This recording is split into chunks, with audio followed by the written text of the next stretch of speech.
Bismillahirrahmanirrahim.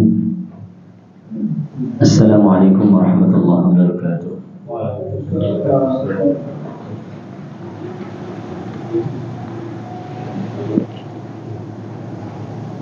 Innal hamdalillah nahmaduhu wa nasta'inuhu wa nastaghfiruh wa na'udzu billahi min shururi anfusina wa min sayyiati a'malina. من يهده الله فلا مضل له ومن يضلل فلا هادي له وأشهد أن لا إله إلا الله وحده لا شريك له وأشهد أن محمدا عبده ورسوله صلى الله عليه وعلى آله وأصحابه ومن تبعهم بإحسان إلى يوم القيامة. أما بعد.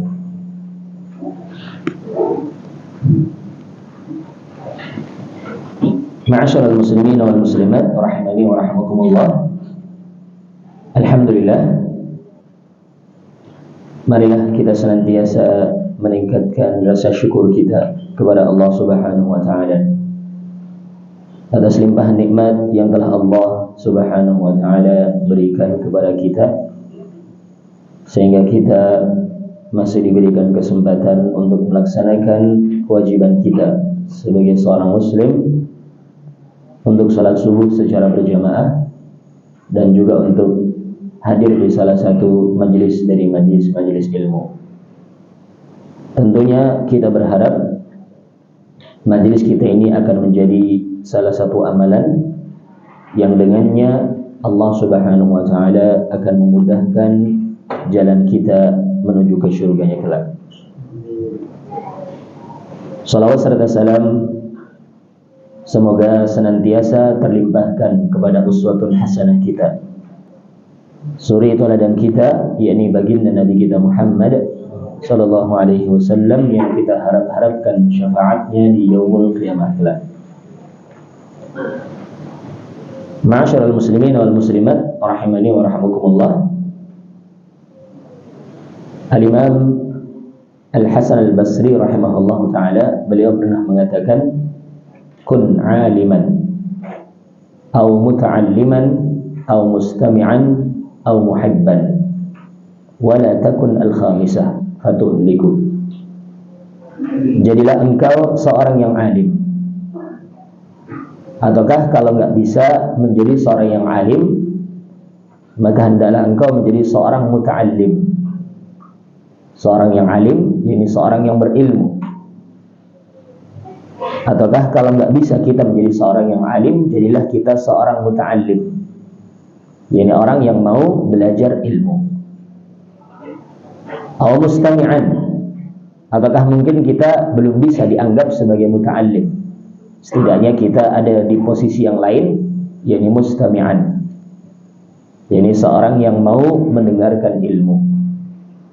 Ataukah kalau itu pun belum bisa, maka beliau menyatakan au muhibban, ataukah seorang yang mencintai ilmu. Dan janganlah kamu menjadi orang yang kelima sehingga engkau itu akan binasa. Maka salah seorang muridnya Imam Hasan Al-Basri, beliau bertanya, manil khamisah, siapa itu yang kelima? Beliau mengatakan al-mubtadi'. Orang yang kelima adalah al-mubtadi', yakni ahlul bid'ah, orang yang suka melakukan perbuatan-perbuatan ataukah amalan-amalan yang tidak pernah ada tuntunan syariatnya. Sehingga pastikan ketika kita melakukan amalan, pastikan kita memiliki ilmu tentang amalan tersebut. Jangan sampai kita itu beramal dengan tanpa ilmu. Ini wasiat dari Imam Al-Hasan Al-Basri, disebutkan dalam kitab Al-Ibanah Al-Kubra karya Ibnu Battah rahimahullahu ta'ala. Ma'asyiral muslimin wal muslimat rahimani wa rahimakumullah. Setidaknya kita menjadi pecinta ilmu. ataukah pecinta, yakni orang-orang yang mau belajar ilmu, pecinta para ulama. Mudah-mudahan nanti kita pun di yaumul qiyamah kelak akan digolongkan bersama mereka. Sebagaimana kita sampaikan di kajian yang sebelumnya, Rasul Shallallahu Alaihi Wasallam ketika ditanya terkait dengan hari kiamat, ada seorang Arab Badui yang tanya kepada Rasul Sallallahu Alaihi Wasallam tentang hari kiamat. Mata sa'ah, kapan hari kiamat terjadi? Karena ini rahasia, maka Rasul pun tidak bisa menyampaikannya. Ini rahasia Allah, hanyalah Allah yang tahu kapan terjadinya. Rasul nggak bisa menjawabnya. Rasul hanya balik bertanya, apa yang kamu siapkan untuk menghadapi hari kiamat? Maka orang tersebut dengan jujurnya mengatakan, aku nggak punya persiapan apapun berupa amalan yang banyak, tapi aku cinta kepada Allah dan Rasulnya. Apa kata Rasul ketika itu? Rasul menyatakan, anta ma'aman ahbabta, engkau nanti di yaumul qiyamah kelak akan digolongkan bersama orang-orang yang engkau cintai. Ketika kita belum bisa menjadi seorang yang alim, ataukah ketika kita belum bisa menjadi seorang muta'allim, maka setidaknya kita cintai mereka orang-orang yang alim, cintai mereka orang-orang yang muta'allim, yakni orang-orang yang mau belajar ilmu. Mudah-mudahan kita pun akan digolongkan bersama mereka, meskipun kita belum bisa beramal sebagus amalannya mereka. Ma'asyiral muslimin wal muslimat rahimani wa rahimakumullah, ini sebagai muqaddimah sebelum kita melanjutkan kajian kita dari membaca kitab Al-Arba'una Haditsan fi Fadli La Ilaha Illallah karya Syekh Muhammad Marzuq Ad-Da'jani hafizahullah taala. Sekarang kita masuk di hadis yang ke-23 dari kitab tersebut. Al-Haditsul Tsalits wal 'Ashrun, hadis yang ke-23.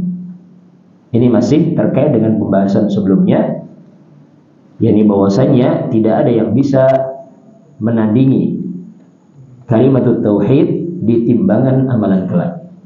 Sebelumnya telah kita sebutkan hadis bitaqah. Ini hadis tentang kartu yang bertuliskan 2 kalimat syahadat,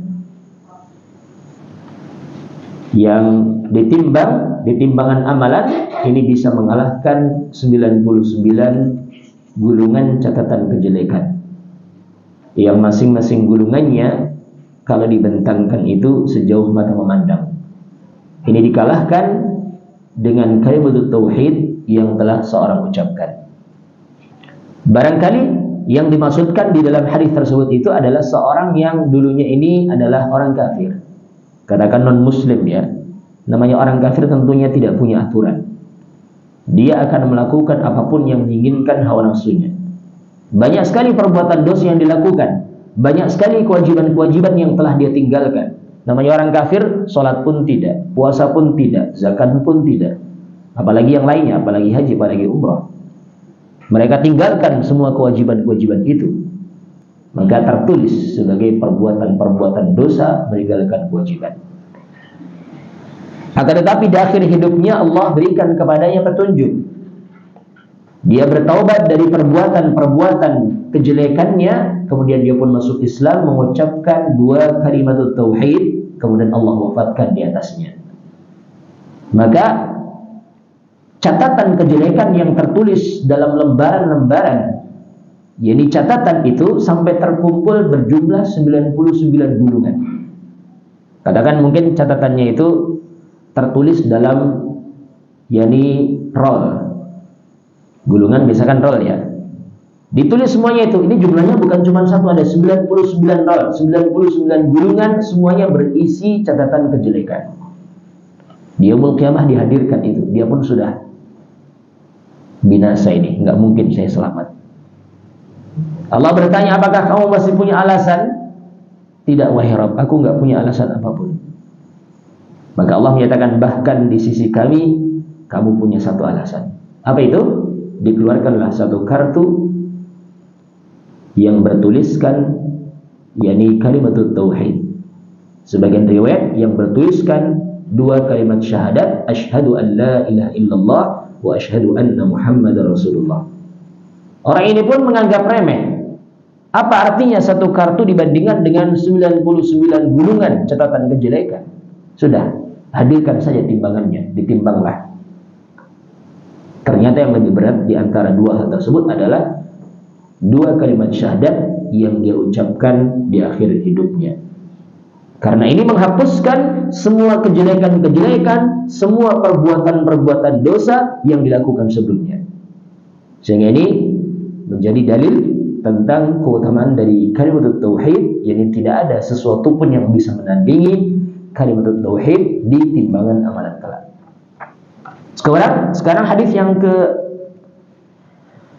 23 juga masih membahas tentang hal tersebut, yakni tidak ada yang menandingi kalimat tauhid di dalam timbangan amalan kelak. An Abi Sa'id al-Khudri radhiyallahu ta'ala anhu, an Rasulillah sallallahu alaihi wasallam qala Musa alaihi salam, ya Rabbi allimni syai'an adhkuruka wa ad'uka bihi. Nabi Musa alaihi salatu wassalam pernah mengatakan, wahai Rabbku, ajarkan kepadaku sesuatu yang aku bisa gunakan untuk berzikir mengingatmu dan aku bisa berdoa kepadamu dengan kalimat itu. Qala qul ya Musa la ilaha illallah. Rasul menyatakan bahwasanya Allah Subhanahu wa taala berfirman, qul ya Musa, katakanlah wahai Musa, la ilaha illallah. Qala ya Rabb, kullu ibadika yaquluna hadza. Nabi Musa mengatakan, wahai Rabbku, semua hambamu mereka mengucapkan ucapan itu. Maksudnya ajarkan kepadaku yang lainnya. Karena itu sudah umum, sudah biasa. Semua hamba pun tahu hal itu. Mereka juga mengucapkan ucapan itu. Maka Allah Subhanahu wa taala berfirman, ya Musa, law anna as-samawati as-sab'a wa 'amirahunna ghairi wal ardina as-sab'a fi kiffatin wa la ilaha illallah fi kiffatin lamalat bihinna la ilaha illallah. Wahai Musa, sungguh jikalau seandainya langit yang 7 bersama dengan semua penduduknya selain aku, dan bumi yang 7 diletakkan di dalam satu daun timbangan, kemudian la ilaha illallah diletakkan di daun timbangan yang lainnya, lamalat bihinna la ilaha illallah, maka sungguh la ilaha illallah itu akan lebih berat daripada langit yang 7, bumi yang 7 bersama dengan semua penduduknya. Ini riwayat Imam Ibnu Hibban, Imam Al-Hakim, dan beliau menyatakan sahihnya hadis tersebut. Imam Hakim menyatakan sahihnya hadis tersebut. Ma'asyiral muslimin wal muslimat rahimani wa rahmakumullah, ini salah satu hadis yang menunjukkan tentang luar biasanya dari keutamaan kalimat tauhid la ilaha illallah.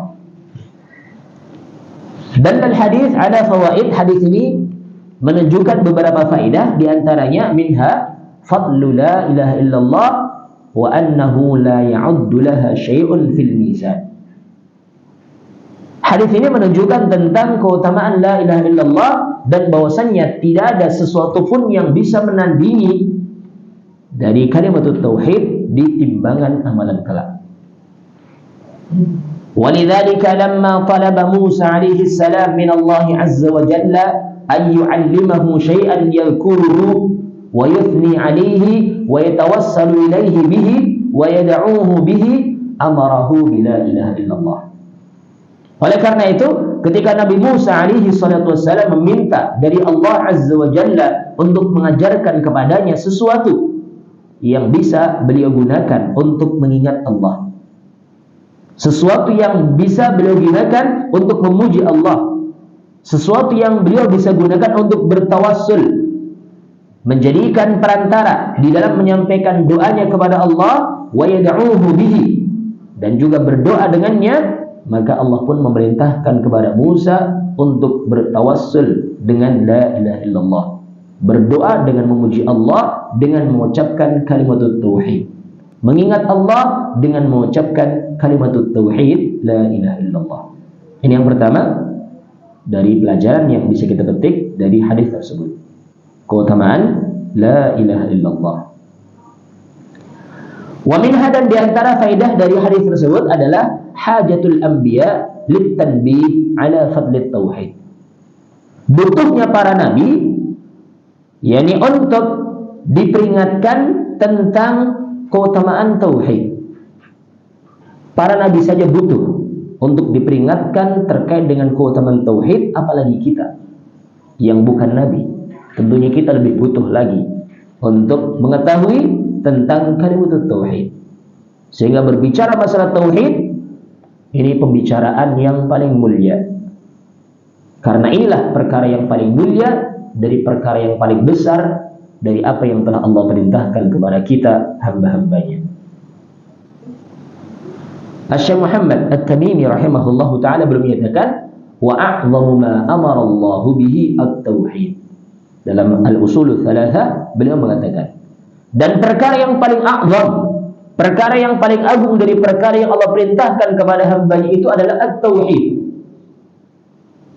Yani beribadah hanyalah kepada Allah Subhanahu wa taala. Sebaliknya, larangan yang paling besar adalah syirik. Wa 'dhammu ma nahallahu 'anhu asy-syirku wa huwa da'watu ghairihi ma'ahu. Dan perkara yang paling besar dari perkara yang dilarang oleh Allah itu adalah lawannya tauhid itu apa? Kesyirikan. Yani beribadah kepada selain Allah Subhanahu wa taala. Sehingga jangan pernah kita bosan untuk belajar tauhid. Karena kita belajar tauhid berarti belajar perkara yang paling agung dari perkara yang Allah perintahkan kepada kita hamba-hambanya. Mengetahui tentang keutamaan tauhid berarti mengetahui perkara yang paling agung dari urusan-urusan agama. Karena ini adalah fondasi dari agama itu sendiri, yaitu tauhid. Sebelum yang lainnya, sebelum ada perintah salat, sebelum ada perintah zakat, sebelum ada perintah puasa dan yang lainnya, maka perintah terlebih dahulu adalah perintah tauhid. Sebelum perintah untuk berbuat baik dengan orang tua, berbuat baik dengan selainnya, perintah yang pertama itu adalah tauhid, mengesahkan Allah. Wa'budullah wa la tusyriku bihi syai'a wa bil walidaini ihsana. Beribadahlah kalian kepada Allah dan janganlah kalian menyekutukan Allah dengan sesuatu apapun. Ini yang pertama. Baru yang selanjutnya adalah wa bil walidaini ihsana, berbuat ihsan dengan kedua orang tua. Wa qadha rabbuka alla ta'budu illa iyyah wa bil walidaini ihsana. Dan Rabbmu telah mewajibkan agar supaya engkau itu tidak beribadah kecuali hanyalah kepadanya semata. Ini tauhid. Kemudian baru berbuat ihsan, berbuat baik dengan kedua orang tua. Jadi perkara yang paling agung di antara perkara yang ada dalam agama kita itu adalah tauhid. Sehingga kita sangat butuh untuk diingatkan tentang keutamaan tauhid. Para nabi saja butuh. Nabi Musa saja butuh diingatkan tentang keutamaan tauhid, maka kita lebih butuh lagi untuk diingatkan tentang keutamaan tauhid. Wa minha, dan di antara faedah dari hadis tersebut adalah at-tanbih ila rujhaniha bi jami'il makhluqat ma'anna al-kathir mimman yaquluha yakhifu mizanahu li'adami sidqihi fiha. Di dalam hadis yang mulia ini terdapat padanya tanbih. Tanbih ini adalah peringatan tentang beratnya tauhid jika dibandingkan dengan semua makhluk yang ada. Akan tetapi bersamaan dengan itu ternyata banyak orang yang mengucapkan kalimat tauhid, tapi ternyata timbangan amalannya kala itu ringan. Kenapa demikian? Li'adami sidqihi fiha. Karena tidak benar di dalam ucapannya. Dia mungkin mengucapkan kalimat tauhid tapi tidak memenuhi rukun dan syaratnya. Sehingga dia pun tidak tahu konsekuensi dari ucapannya itu. Sehingga dia mengucapkan kalimat tauhid tapi dia langgar dengan perbuatannya. Sehingga ucapannya pun tidak berguna. Pernah kita sampaikan ataukah mungkin sering juga disampaikan oleh ustaz-ustaz yang lainnya terkait dengan rukun dan syarat dari kalimat tauhid. Masih ingat ya? Rukunnya ada dua. Jadi an-nafyu wal itsbat. Seorang yang mengucapkan la ilaha illallah maka harus terpenuhi padanya dua rukun. An-nafyu wal itsbat. Yang pertama itu adalah menafikan, meniadakan seluruh sesembahan-sesembahan yang ada di muka bumi ini Kemudian yang kedua adalah al-itsbat, menetapkan Allah sebagai satu-satunya zat yang berhak untuk disembah, satu-satunya zat yang berhak untuk diibadahi. Dua rukun ini nggak bisa dipisah antara satu dengan yang lain. Ketika seorang hanya menafikan saja, ini ateis, komunis, anti Tuhan, ini kafir. Ketika seorang hanyalah menetapkan Allah sebagai sesembahan tanpa menafikan yang lainnya, maka keyakinannya ini tidak beda dengan keyakinan orang-orang musyrikin jahiliyah dahulu. Jangan dikira musyrikin jahiliyah itu tidak mentauhidkan Allah. Jangan dikira musyrikin jahiliyah tersebut yakni dahulu tidak menyembah Allah. Mereka menyembah Allah, mereka mengakui Allah sebagai sesembahan, tapi tidak menafikan sesembahan yang lain. Mereka menyembah Allah itu hanyalah dalam keadaan genting, dalam keadaan terpepet, terdesak. Semisal contoh ketika mereka berada di tengah lautan, diterjang oleh badai, oleh ombak, dan kengerian-kengerian yang lainnya. Ketika itu mereka mentauhidkan Allah, berdoa memurnikan ibadahnya untuk Allah semata. Mereka melupakan Lata, Uzza, Manah, Hubal, dan berhala yang mereka miliki. Mereka lupakan semua. Tapi ketika mereka selamat sampai ke daratan lagi, mereka beribadah lagi kepada berhala-berhalanya mereka. Allah sebutkan keadaan mereka dalam Al-Quran. Wa idza rakibu fil fulki da'u Allah mukhlishina lahud-din. Dan apabila mereka itu mengendarai bahtera, naik di atas kapal, diterjang oleh badai, oleh ombak, dan kengerian yang lainnya, apa yang mereka lakukan? Da'u Allah mukhlishina lahud-din.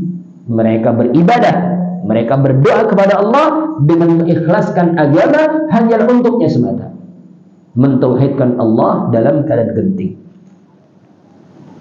Tapi ketika mereka selamat, Allah menyatakan falamma najjahum ilal barri idza hum yusyrikun. Akan tetapi ketika kami selamatkan mereka sampai ke daratan, tiba-tiba mereka berbuat syirik lagi. Mereka mengakui Allah sebagai sesembahan, tapi belum menafikan yang lain, sehingga belum benar tauhidnya mereka. Sehingga sampai dua rukun ini terpenuhi, an-nafyu wal itsbat. An-nafyu itu ada pada kalimat la ilaha, al-itsbat ada pada kalimat illallah. Ini nggak bisa dipisah. La ilaha illallah. An-nafyu wal itsbat, ini dua rukunnya. Sehingga seorang yang mengucapkan la ilaha illallah, dia harus meniadakan semua sesembahan-sembahan yang ada, menetapkan Allah adalah satu-satunya zat yang berhak untuk disembah, satu-satunya zat yang berhak untuk diibadahi. Kemudian selain rukun dua ini juga harus terpenuhi syaratnya. Syaratnya ada 7. Ilmun yaqinun wa ikhlasun wa sidquka mahabbatin wa qiyadin wal qabulilah. Masih ingat ya, saya pernah menyampaikan pembahasan ini. Ada 7 syarat dari kalimat tauhid. Ilmun yaqinun wa ikhlasun wa sidquka mahabbatin wa qiyadin wal qabulilah. 7 ini syarat. Pertama, ilmu, harus tahu ilmunya. Yang kedua adalah yaqin di dalam mengucapkannya. Kemudian yang ketiga ikhlas di dalam mengucapkannya. Kemudian yang keempat adalah jujur, as-sidqu, jujur. Ya. Kemudian yang kelima adalah mahabbah, adanya rasa cinta. Kemudian yang keenam adalah inqiyad, adanya ketundukan hati. Wal qabulilah, dan bisa menerima dengan anggota badan. Dilaksanakan konsekuensinya. Ini 7 syarat dari kalimat tauhid. Dengan inilah kalimat tauhidnya itu akan benar-benar berguna. Dan dengan inilah kalimat tauhidnya itu benar-benar akan memberatkan timbangan amalan di yaumul qiyamah kelak. Kalau belum terpenuhi rukun dan syaratnya, bagaimana mungkin seorang itu akan mendapatkan manfaat dari kalimat tauhidnya? Sehingga banyak orang yang mengucapkan tapi ternyata di timbangan amalan itu tidak berguna. Ringan di timbangan amalan.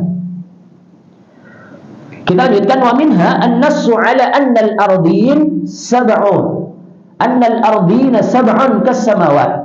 Di dalam hadis ini terdapat padanya yakni pelajaran penetapan bahwasannya bumi itu juga memiliki 7 lapisan sebagaimana langit. Langit ada 7 lapisan, bumi juga memiliki 7 lapisan. Ini disebutkan pula dalilnya di dalam Al-Quran di surat At-Talaq, akhir surat At-Talaq. Allah Subhanahu wa taala berfirman, Allahul ladzi khalaqa sab'a samawati wa minal ardi mithlahun. Dialah Allah yang telah menciptakan 7 lapis langit dan juga dari bumi semisal dengan langit. Kalau langit ada 7 lapis, bumi juga ada 7 lapisan ke bawah.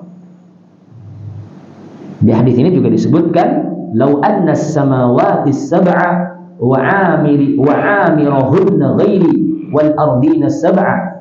Jikalau seandainya langit yang 7 dan semua penduduk yang ada di dalamnya selain aku, dan juga ardina as-sab'a, ini 7 lapis bumi. Ini di sini sangat jelas menunjukkan terkait dengan bumi itu memiliki 7 lapisan sebagaimana langit. Hadis lain juga menyebutkan terkait dengan orang yang merubah batasan tanah. Ancaman bagi orang yang merubah batasan tanah. Rasul menyatakan, "Man ittata'a shibran minal ardi bighairi haqqin tuwiqahu yaumal qiyamah min sab'i ardin." Min sab'i ardin. Barang siapa yang mengambil meskipun hanyalah sejengkal dari tanah dengan tanpa hak, ya, tuwiqahu yaumal qiyamah min sab'i ardin, akan dikalungkan kepada dia di yaumul qiyamah kelak dari 7 lapisan bumi. Mungkin di atas cuma sejengkal, tapi kan ke bawahnya ada 7 lapisannya. Ini semuanya akan dikalungkan kepada orang yang mengambilnya itu dengan tanpa hak di yaumul qiyamah kelak sebagai siksaan. Hati-hati ya, ini yang urusan-urusan tanah ini, pastikan hal itu kita memiliki hak padanya. Kita tebus berarti. Kita tebus kepada orang yang kita ambil haknya itu. Kalau mungkin sudah telanjur dibangun, maka kita minta ikhlasnya tebus. Sudah, saya bayar. Supaya nanti dia yaumul kelak tidak ada lagi tuntutan dari orang tersebut. Jadi sama-sama ridha. Karena inilah orang-orang yang terlaknat. Salah satunya adalah man ghayyara manar al-ard. Rasul menyatakan, la'anallahu man dzabaha li ghairillahi, la'anallahu man la'ana walidayhi, la'anallahu man awa muhdithan, la'anallahu man ghayyara manar al-ard. Allah melaknat orang yang menyembelih untuk selain Allah. Allah melaknat orang-orang yang melaknat kedua orang tuanya. Allah melaknat orang yang melindungi pelaku tindak kejahatan. Dan yang keempat, Allah melaknat orang-orang yang merubah batasan tanah. Dari ancamannya berat. Dikalungkan dia yaumul qiyamah kelak 7 lapis bumi. Meskipun di atas cuma 1 jengkal, tapi bersamaan dengan itu pula ada 7 lapisan ke bawah. Semuanya akan ditimpakan kepada orang yang mengambilnya itu dengan tanpa hak di yaumul qiyamah kelak sebagai siksaan. Ini juga dalil yang menunjukkan terkait dengan bumi itu memiliki 7 lapisan. Rasul menyatakan, tuwiqahu yaumal qiyamah min sab'i ardin. Allah akan kalungkan kepada dia di yaumul qiyamah kelak, yakni dari 7 lapis bumi di bawahnya. Kita lanjutkan, wa minha itsbatu 'uluwillahi ta'ala. Dan dari hadis ini juga terdapat pelajaran, faidah terkait dengan penetapan maha tingginya Allah Subhanahu wa taala. Dari mana faidah itu diambil? Ini dari kalimat lau anna as-samawati as-sab'a wa 'amirahunna ghairi. Ya, di sini ya. Jikalau seandainya langit yang 7 dan semua penduduknya selain aku, berarti Allah itu berada di istawa 'alal 'arsy. Ala wartafa'a istawa 'alal 'arsy, atau tinggi dan berada di atas, beristiwa di atas 'arsy. 'Arsy itu adalah di atas langit. Ini zatnya Allah. Allah, yakni al-'ulu, Allah itu zat yang maha tinggi. Sebagaimana ketika kita doa dalam sujud kita pun kita mengucapkan doa subhana rabbiyal a'la, maha suci Rabbku yang maha tinggi. Kita harus menetapkan maha tingginya Allah di atas segala-galanya. Zatnya Allah maha tinggi. Allah berada di atas arsy, istawa 'alal 'arsy, 'ala wartafa istawa 'alal 'arsy. Tapi ilmunya Allah, penglihatannya Allah, pendengarannya Allah meliputi seluruh hambanya dimanapun hamba itu berada. Sehingga kalau ada ayat-ayat, dalil-dalil dari Al-Quran maupun hadis yang menunjukkan wa huwa ma'akum aynama kuntum, dia yakni Allah bersama kalian dimanapun kalian berada, ini ma'iyatullah ma'al khalqi itu adalah ma'iyah dalam hal ilmunya, kebersamaan Allah dalam hal pengetahuannya, dalam hal penglihatannya, dalam hal pendengarannya, akan senantiasa menyertai hamba-hambanya dimanapun hamba itu berada. Bukan zatnya. Kalau zatnya itu adalah kita yakini Allah itu ala wartafa'a istawa ala al-arsh. Allah itu tinggi dan beristiwa di atas arsh. Ini zatnya. Adapun ilmunya Allah bersama dengan hamba-hambanya dimanapun hamba itu berada. Termasuk di dalamnya adalah penjagaan Allah. Semisal contoh ada ayat yang menyatakan wallahu ma'as sabirin, Allah bersama dengan orang-orang yang sabar. Kebersamaan di sini adalah kebersamaan dalam hal penjagaan. Allah menjaga mereka orang-orang yang sabar. Allah senantiasa membimbing, memberikan petunjuk kepada mereka orang-orang yang sabar. Ini yang harus kita fahami bersama. Kalau berbicara masalah asma dan sifatullah, tentunya kita harus tahu kaidahnya. Ini Allah itu laisa kamitslihi syai' wa huwas sami'ul basir. Tidak ada sesuatu pun yang semisal dengan Allah. Allah itu Maha mendengar lagi Maha melihat. Ini yang harus kita fahami bersama. Walam yakul lahu kufuwan ahad. Tiada seorang pun yang sepadan dengan Allah Subhanahu wa taala, sekufu dengan Allah Subhanahu wa taala. Wa minha, dan di antara faedah dari hadis tersebut adalah zikrul mizan wa anna lahu kiffatan. Dalam hadis tersebut disebutkan tentang mizan, tentang timbangan amalan. Dan timbangan amalan di yaumul qiyamah kelak tersebut itu memiliki 2 daun timbangan.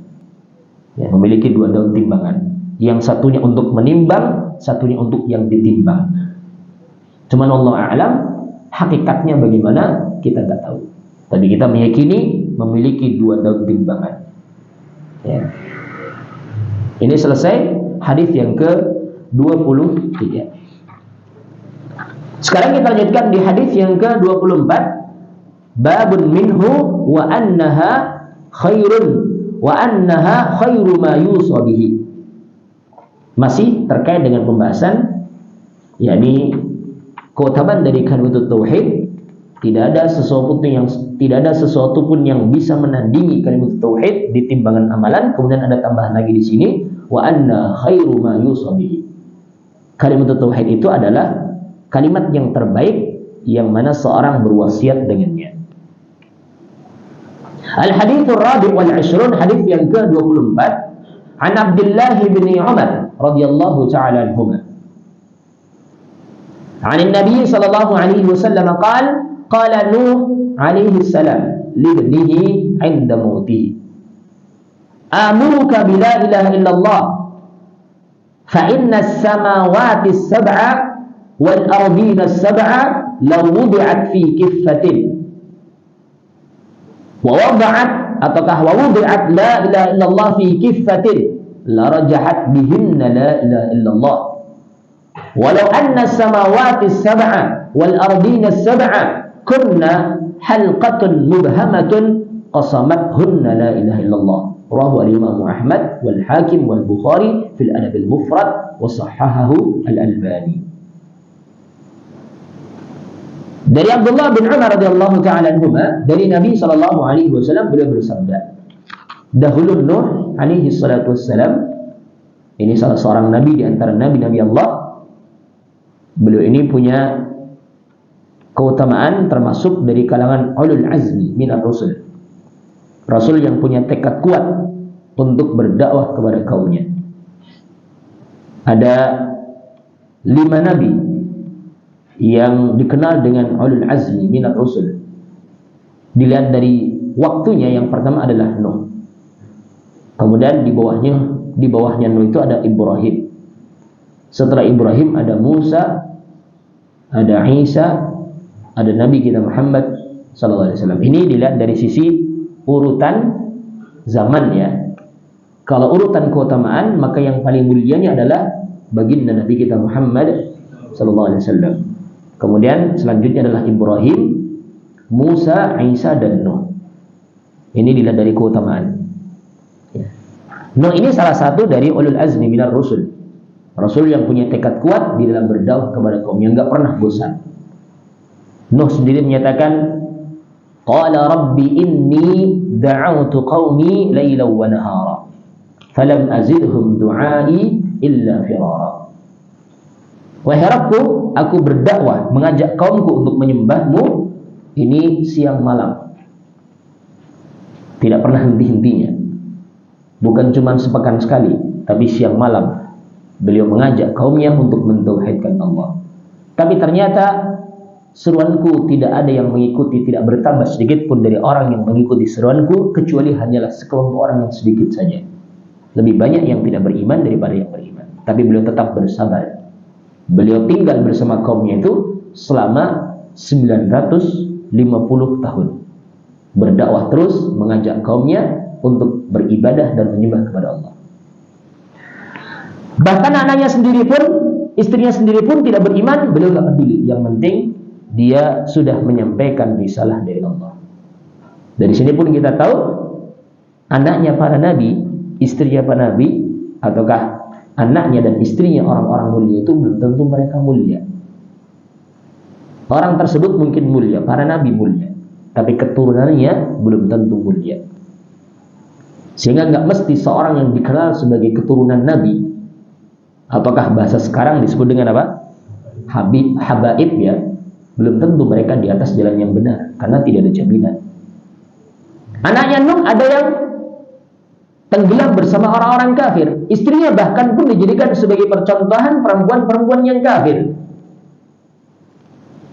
Maka ini tidak ada jaminan ya.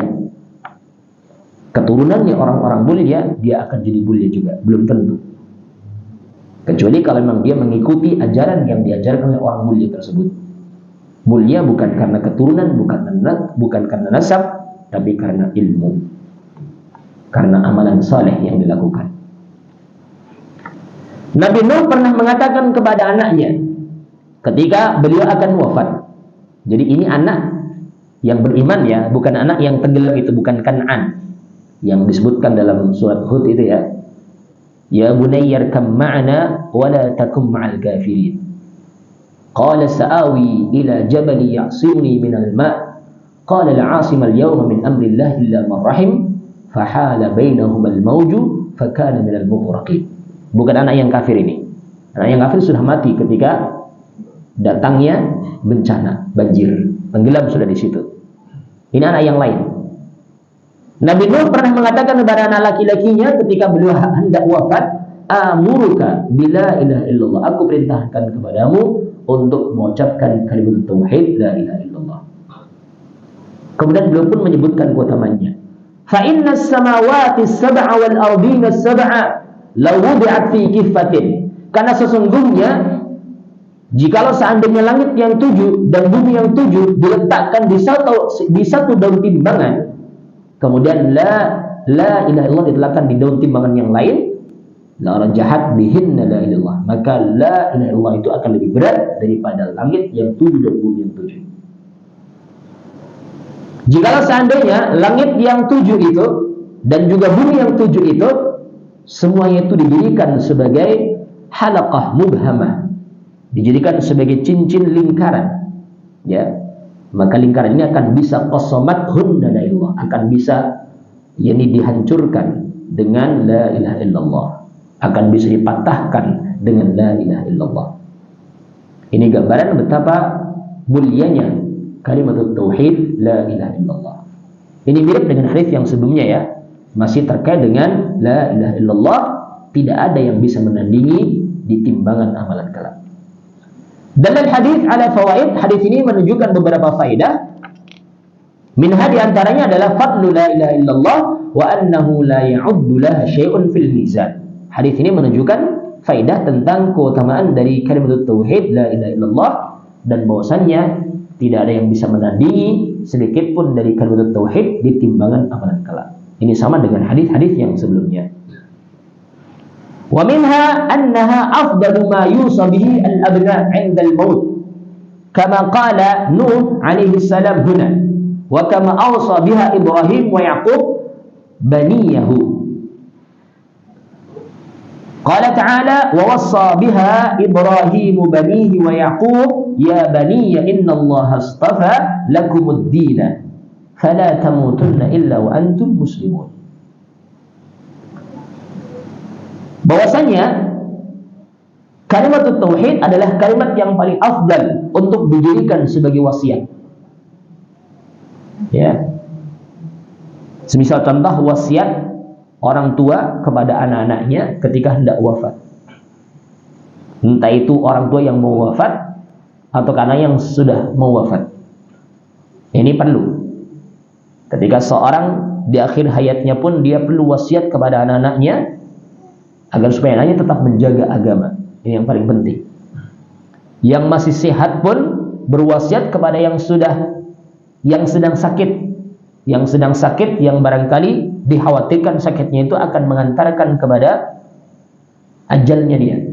Maka ketika itu wasiat yang terbaik adalah wasiat la ilaha illallah. Sebagaimana Nabi Nuh alaihi salatu wasallam di sini beliau berwasiat kepada anak-anaknya. Demikian pula Ibrahim, Yakub serta yang lainnya juga berwasiat kepada anak-anaknya. Sebagaimana firman Allah Subhanahu wa taala, "Wa wassa biha Ibrahim banihi wa Yaqub." Ibrahim pun mewasiatkan kepada anak-anaknya akan kalimat tauhid, agar supaya mereka mentauhidkan Allah, beribadah dan menyembah kepada Allah. Demikian Nabi Yakub. Yakub ibn Ishaq ibn Ibrahim, ya. Yakub pun seperti itu, berwasiat kepada anak-anaknya dengan mengatakan, "Innallaha astafa lakumuddina." Sesungguhnya Allah telah memilihkan untuk kalian agama tauhid ini. Fala tamutunna illa wa antum muslimun. Janganlah kalian mati kecuali kalian dalam keadaan muslim, dalam keadaan berserah diri kepada Allah Subhanahu wa taala dengan mentauhidkannya tentunya. Al-Baqarah 132. Wa ja'alaha Ibrahim alaihi salam baqiyatan fi 'aqibihi. Dan Ibrahim juga menjadikan kalimat tersebut ini tetap ada di keturunannya agar supaya keturunannya tetap mentauhidkan Allah. Sebagaimana Allah Subhanahu wa taala berfirman, "Wa ja'alaha kalimatan baqiyatan fi 'aqibihi la'allahum yarji'un." Dan Ibrahim pun menjadikan kalimat tauhid sebagai kalimat yang akan terus kekal, akan terus ada di kalangan keturunannya. Mudah-mudahan mereka itu kembali kepada Allah juga dalam keadaan bertauhid, dalam keadaan mengesahkan Allah Subhanahu wa taala. Ini surat Az-Zukhruf ayat yang ke-28. Wa minha anna dinal anbiya'i wahidun wa huwa al-Islam wa tahqiqu la ilaha illallah. Dari sini pun kita tahu bahwasanya agamanya para nabi itu satu, sama agamanya mereka itu. Apa itu agamanya? Jadi agama Islam, berserah diri sepenuhnya kepada Allah dan bagaimana cara merealisasikan dari kalimat tauhid. Bagaimana mengamalkan dari kalimat tauhid. Inilah agamanya para nabi dahulu. Sama, mengajak umatnya untuk mengesahkan Allah Subhanahu wa taala, beribadah dan menyembah hanya kepada Allah semata. Meskipun syariatnya berbeda, tata cara salatnya berbeda, tata cara ibadahnya berbeda, tapi akidahnya sama, mengesahkan Allah Subhanahu wa taala, mentauhidkan Allah, beribadah dan menyembah hanya kepada Allah semata. Sama, semua nabi sama, ajarannya sama, akidahnya sama. Wa minha dzikrul mizan wa kaffataihi, ya, ataukah wa kiffataihi. Di dalam hadis ini juga terdapat padanya penyebutan tentang mizan. Ini perkara yang wajib untuk kita imani tentang mizanul a'mal, timbangan amalan. Dan timbangan amalan itu memiliki 2 daun timbangan. Ini perkara yang wajib untuk kita imani. Ini terkait dengan perkara gaib. Yang terakhir di sini, wa minha dzikru annal ardina sab'un. Di sini juga ada penyebutan bahwasanya bumi itu juga memiliki 7 lapisan. Sebagaimana langit ada 7 lapisan, bumi juga ada 7 lapisan ke bawah. Alhamdulillah, selesai hadis yang ke-24. 2 hadis bisa kita sampaikan. Insyaallah hadis yang lainnya kita akan lanjutkan di pertemuan yang akan datang. Wallahu taala a'lam wa a'lam. Subhanakallahumma wa bihamdika asyhadu an la ilaha illa anta astaghfiruka wa atubu ilaik. Assalamualaikum warahmatullahi wabarakatuh.